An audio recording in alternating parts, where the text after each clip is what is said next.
కలిగిన వాడు వచ్చేటప్పటికి వేదాంత శాస్త్రం తన్ను తాను ఇప్పుకొని చూపిస్తుంది. తత్ త్వమసి అని చెప్తుంది. నీవేరా అబ్బాయి, ఏ దైవం గురించి అయితే నువ్వు తాపత్రయపడుతున్నావో ఇంతవరకు ఆ దైవం నువ్వే అని ఉపదేశం చేస్తుంది. ఆ ఉపదేశం చేసింది ఎక్కడుంది? ఆ దక్షిణామూర్తి యొక్క క్రింద భాగంలో ఉండేటువంటి ఎడమ చేతిలో వేదాల కట్ట ఉంటుంది. ఈ వేదాల యొక్క సారాంశమే కుడి చేతితో చిన్నద్రతో చూపిస్తున్నారు తత్వమసి అనే మహావాక్యంతో. అది ఆనందాన్ని అందిస్తుంది. జీవబ్రహ్మ ఐక్యమే పరమావధి కనుక స్వాత్మారామం ముదిత వదనం దక్షిణామూర్తి నీడే. స్వాత్మారామం, ఆ దక్షిణామూర్తి ఎప్పుడు తనలో తాను ఆనంద స్వరూపమై ఉన్నాడు. ముదిత వదనం, ఎప్పుడు చిరుమందహాసంతో ఉన్నాడు. ఎప్పుడు చూడండి అలా స్మైల్, అంటే చిన్న నవ్వు ఉంటుంది, చిరునవ్వు ఉంటుంది. మీరు బాగా పగలబడి నవ్వినప్పుడు అదొక అర్థం, అంటే ఏదో భరించలేనటువంటి ఆనందం, సుఖం, పట్టుకోలేని సుఖం. అప్పుడు పగలబడి నవ్వుతాం. బాగా చూడండి. దుఃఖం వచ్చినప్పుడు మూతి ముడుచుకుంటాం. కానీ చిరునవ్వు అంటే ఏంటి తెలుసండి? ఏదో మీకు ఒక అవగాహన కలిగింది, ఒక జ్ఞానం కలిగింది. వెంటనే మీరు ఆ జ్ఞానాన్ని అనుభూతి పొందుతున్నప్పుడు పెదవులు రెండు అలా కొద్దిగా విచ్చుకుంటుంది, చిరునవ్వు వస్తుంది. అంటే చిరునవ్వు దేనికి సంకేతం అని అంటే జ్ఞానానికి సంకేతం. పగలబడి నవ్వడం కాదు, చిరునవ్వు జ్ఞానానికి సంకేతం. ఎప్పుడు జ్ఞానస్వరూపమై ఉన్నాడు కనుక దక్షిణామూర్తి ఆ చిరునవ్వుతో ఉంటాడు. ఏదైనా మనం ఎవరికైనా తెలియజెప్పామనుకోండి ఒక విషయం, వాళ్ళకి తెలిసిందనుకోండి అని ఒకలాగా ఎక్స్ప్రెషన్ ఇస్తారు, చిరునవ్వుతో చేస్తారు. అంతేగాని అందరూ ఎవరు అలా అన్నారంటే వీడికి ఏదో మెంటల్ ఎక్కిందని అర్థం. కాబట్టి ఇక్కడ స్వాత్మారామం ముదిత వదనం, దక్షిణామూర్తి ఇక్కడ చిరునవ్వుతో ఉన్నాడు. భగవద్గీతలో కూడా శ్రీకృష్ణ పరమాత్మ అర్జునుడు ఏడిచి గందరగోళం చేసి కిందపడి మీదపడి చేస్తున్నప్పుడు ఆయన కూడా వ్యాసుడు అంటారనమాట, ప్రహసన్నివ భారత.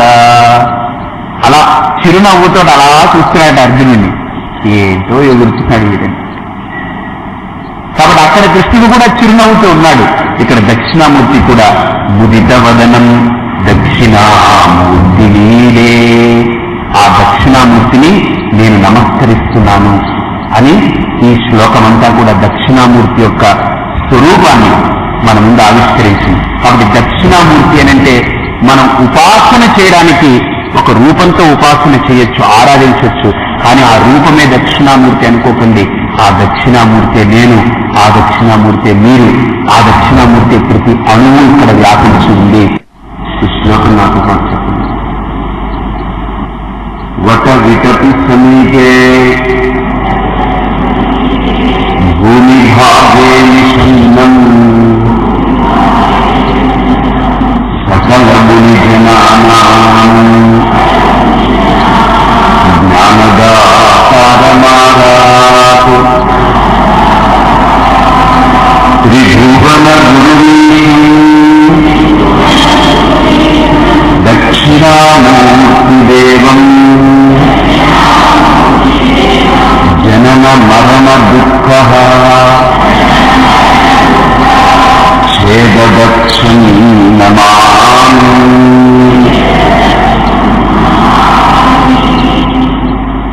ఇక్కడ ఈ దక్షిణామూర్తి యొక్క ప్రయోజనాన్ని ఈ శ్లోకాల్లో చెప్తున్నారు. మనకొక సామెత ఉంది, ప్రయోజనం అనుద్దిశ్య మందోపిన ప్రవర్తతే. అంటే ప్రయోజనాన్ని ఆశించకుండా ఎవరు ఏ పని చేయలేరు. ఇప్పుడు మీరు ఇంత దూరం వచ్చారు, ఉదయాన్నే ఊరుకుని పరుగులుగా వచ్చారు అని అంటే ఏదో ఒక ప్రయోజనం ఉంది. మన జన్మకు ఒక ప్రయోజనం ఉంది, మనం చేసే ప్రతి పనికి ఒక ప్రయోజనం ఉంది. ప్రయోజనమే లేకుండా ఊరుకుని ఏదో అలా బతికేస్తున్నాం, అలా జీవించేస్తున్నామని అంటే కుదరదు. ప్రయోజనం అనుద్దిశ్య మందోపి న ప్రవర్తతే. మందబుద్ధి అయినటువంటి వాడు కూడా ఏ పని చేయదు ప్రయోజనం లేకుండా. ఇక్కడ దక్షిణామూర్తి యొక్క ప్రయోజనం ఏంటి అనంటే ఈ రాబోయేటువంటి ధ్యాన శ్లోకాల్లో మనకు చాలా అద్భుతంగా ఆచార్య స్వాముల వారు మన ముందు ప్రకటిస్తారాయన. అసలు ఈ దక్షిణామూర్తి ఎక్కడ కూర్చుని ఉన్నారండి అంటే ఒక ఆసనం కావాలిగా కూర్చునేది, ఏమిటి ఆసనం అనంటే వట వికటి సమీపే భూమి భాగే నిషన్నం. వట వికటి సమీపే భూమి భాగే నిషన్నం. నిషన్నం అంటే కూర్చుని ఉన్నాడు. ఎక్కడ? భూమి భాగే, భూమి మీద. ఆయన కూర్చున్న దగ్గర ఏముంది అంటే వటవృక్షం ఉంది, మర్రి చెట్టు కింద కూర్చున్నారు. ఎందుకండి లోకంలో ఇన్ని చెట్లుంటే మర్రి చెట్టును ఎందుకు ఎంచుకున్నారు ఆయన? ఎన్నో చెట్లు ఉన్నాయి కదా, అన్ని రకాల చెట్లు ఉన్నాయి. మామిడి చెట్టు ఉంది, మంచి ఉసిరిక చెట్టు ఉంది, దత్తాత్రేయుడి వారికి ఆ అత్తి చెట్టు ఉంది, రకరకాల చెట్లు ఉన్నాయి. మంచి టేకు చెట్టు ఉంటుంది. ఎన్ని చెట్లు, మంచి మంచి చెట్లు ఉంటాయి, మర్రి చెట్టు కింద ఎందుకు కూర్చోవాలి అంటే ఈ మర్రి చెట్టు ఒక సంసార వృక్షం. మర్రి చెట్టు అనేది చాలా విచిత్రమైన వృక్షం. ఎందుకు విచిత్రము అని అంటే మనకు రాబోయే శ్లోకాల్లో కూడా చెప్తారు. చిత్రం వటకరోర్మూలే వృద్ధా శిష్యా గురు యువ గురోస్తు మౌనం వ్యాఖ్యానం శిష్యాస్తు చిన్న సంశయా. అయితే ఈ వటవృక్షాన్ని ఎందుకు ఎంచుకున్నారు ఆయన అంటే మర్రి చెట్టు చూడండి, ఈ లోకంలో ఒక గొప్ప నీతి ఏంటంటే మన శాస్త్రంలో 2 పదాలు వాడుతుంటారు. జీవ సృష్టి, ఈశ్వర సృష్టి అని 2 సృష్టిలు ఉన్నాయి. అంటే మనం కూడా సృష్టించుకుంటున్నాం, పరమాత్మ కూడా సృష్టించాడు. కానీ మన సృష్టికి పరమాత్మ సృష్టికి తేడా ఏంటంటే మనం ఒక కుండని తయారు చేయాలనుకోండి, కుండ ఎంత బరువు ఉందో, కుండ ఎంత పరిమాణంతో ఉందో అంత మట్టి కావాలి. బంగారు ఉంగరం తయారు చేయాలనుకున్నాం అనుకోండి, ఇది సపోజ్ 1 తులం బంగారం అనుకోండి, తులంతో ఉంగరం తయారైంది అనుకోండి, తులం బంగారం ఉండాలి. మీరు ఏ పదార్థాన్ని ఒక వ్యక్తి తయారు చేసినా ఆ పదార్థం యొక్క పరిమాణంతో దాని ఉపాదాన కారణం కూడా ఉండాలి. దానికి కావాల్సినటువంటి కారణం దాని పరిమాణంతో ఉండాలి. అంతే కదా? 1 కిలో పులిహోర తయారు చేయాలనుకోండి, దానికి తగ్గ 1 కిలోకి తగ్గ పరిమాణం అన్ని ఇంగ్రీడియంట్స్ పడాలి అక్కడ. అంటే జీవ సృష్టికి కారణము కార్యము ఒకే పరిమాణంతో ఉంటుంది. కానీ ఈశ్వర సృష్టికి కారణ కార్యాలు ఒకే పరిమాణంతో ఉండదు. పెద్ద మామిడి చెట్టు కావాలనుకోండి, మామిడి చెట్టు అంత టెంక అక్కర్లేదు, చిన్న గింజలో నుంచి అంత చెట్టు వస్తుంది. అది ఈశ్వర సృష్టి. ఇంత పెద్ద మనిషి తయారయ్యాడనుకోండి, ఇంత పెద్ద మనిషి తండ్రి గర్భంలో నుంచి తల్లి గర్భంలోకి వెళ్తాడా? తయారవడానికి నో. ఒక చిన్న నలక, కంటికి కూడా కనపడినటువంటి ఒక నలుసు తల్లి గర్భంలోకి వెళ్తుంది. ఇంత పెద్ద మనిషి ఆకృతి తయారవుతుంది, ఇంత పెద్ద ఆకృతి వస్తుంది.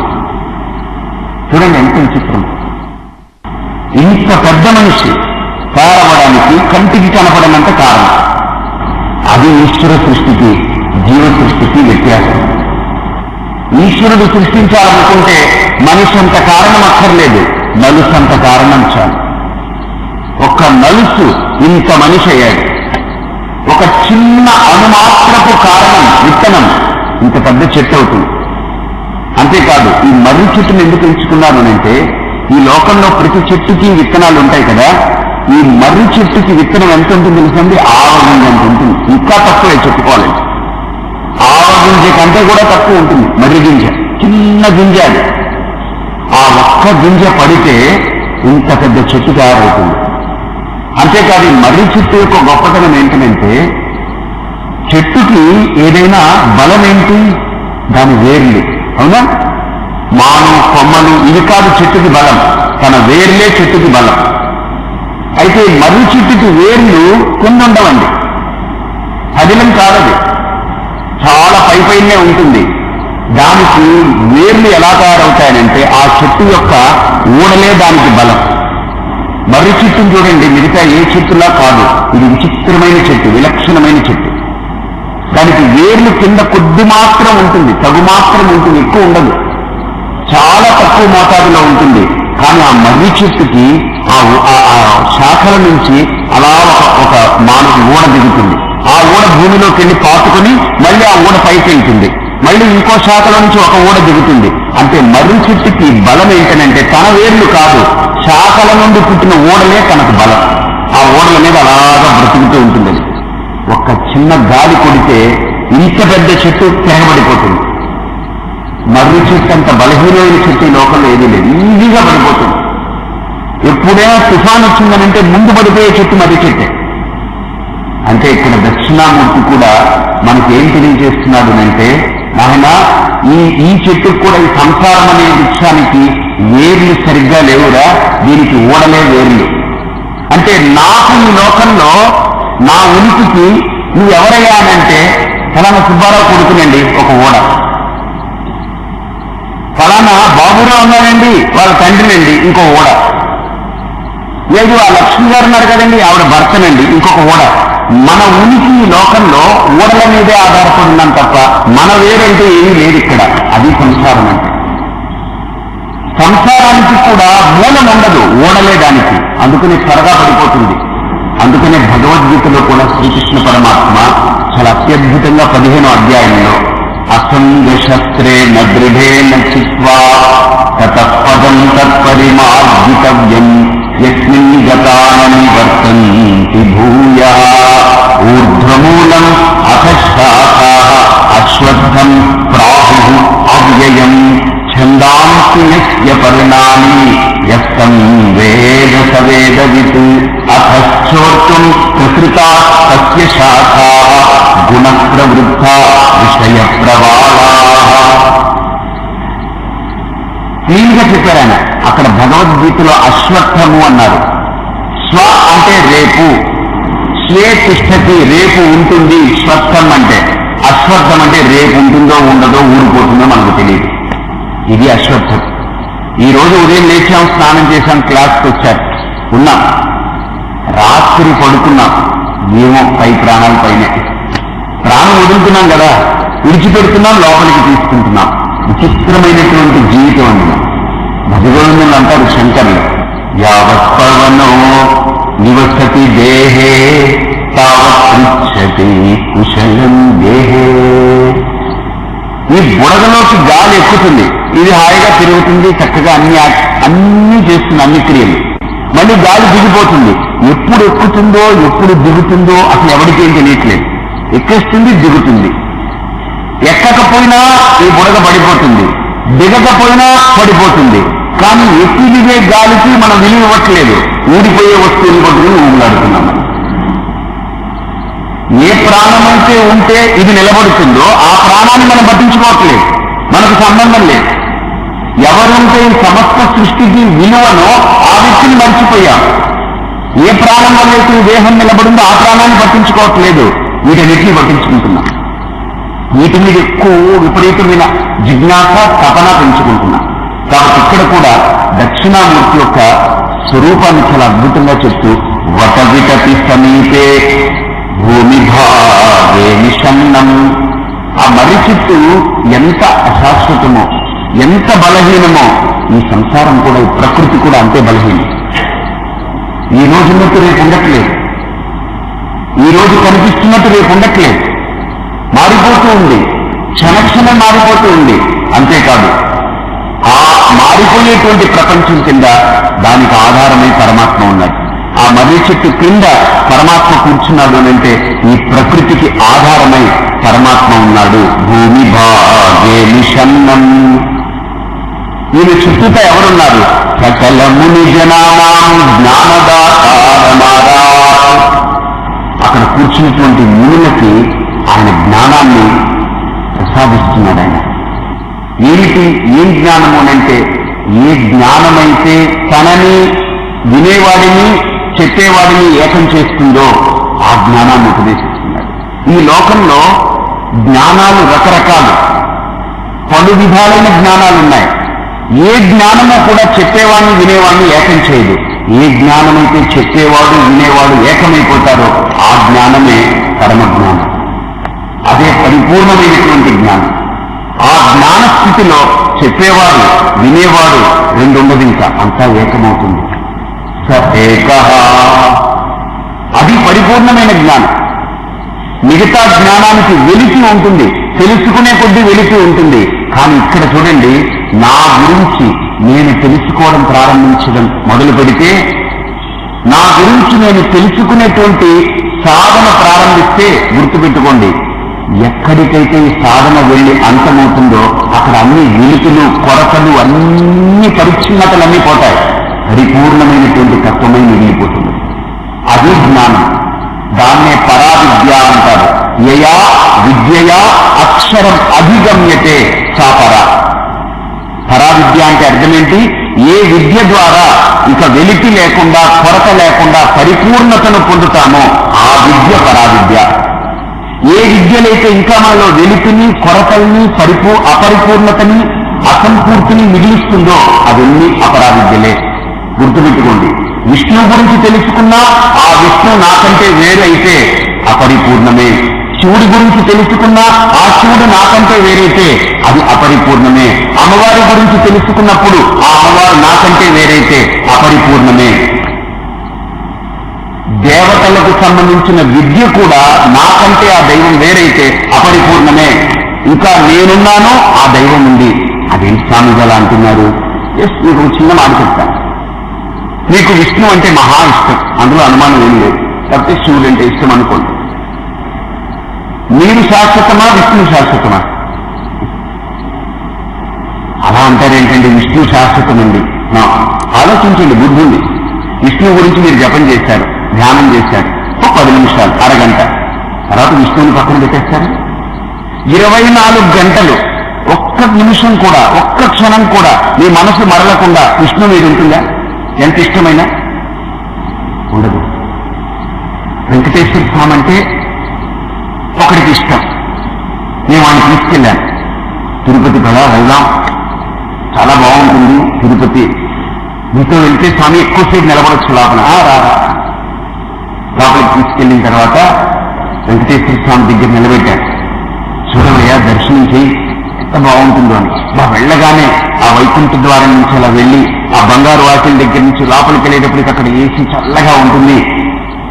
ఓం నమో వెంకటేశాయ వస్తూ ఉంటుంది. అసలు ఎక్కడికో వెళ్ళిపోతుంటాడు. తులసి, ఏలా సుగంధ ద్రవ్యాలన్నీ కూడా అక్కడ పరిచేసి ఉంటాయి. అసలు కేయూర హారోజ్వల, ఆయన చూస్తే ఇంక అన్ని రత్న మణి మకుట కాంచనాలతో అలా ప్రకాశిస్తుంటాడు. ఆ దీపాలతోటి చీకటి గర్భాలయం ఆయన మటుకు ప్రకాశిస్తూ ఉంటాడు. ఇంక ఎంత గొప్పగా ఉంటుంది, ఇంక అసలు ఊహించలేదు.